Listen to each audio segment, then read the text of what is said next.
Sì, questa cosa che io feci ormai quasi 20 anni fa, no,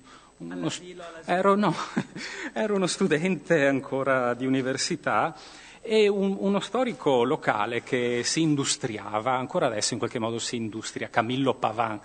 nel riproporre anche nelle sedi più così periferiche, nei mercatini, nelle sagre,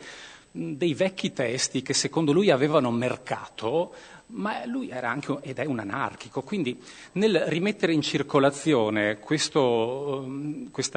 ristampa anastatica di una rivista del 1938 che su carta patinata raccontò a beneficio dei lettori che se la potevano permettere questa straordinaria, interessantissima avventura, questo viaggio di Mussolini nelle tre Venezie, si fece qualche scrupolo e quindi commissionò a me un saggetto introduttivo che contestualizzasse questo materiale. La fortuna volle che nell'Archivio di Stato di Treviso c'era una busta ricca che consentiva di entrare, diciamo, nel dietro le quinte, cioè se questo è un grande teatro, quello di cui ha parlato anche Emilio Gentile e quello di cui poi vedremo i filmati, è una messa in scena, no? È una messa in scena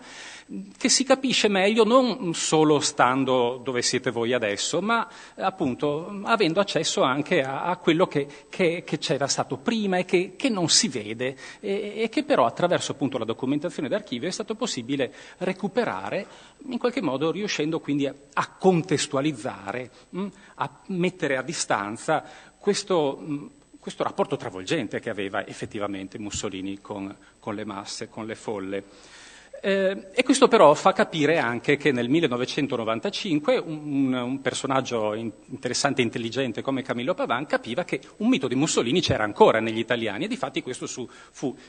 uno dei suoi libretti insieme alla storia del radicchio che più vendette. Difatti non ce ne sono più copie.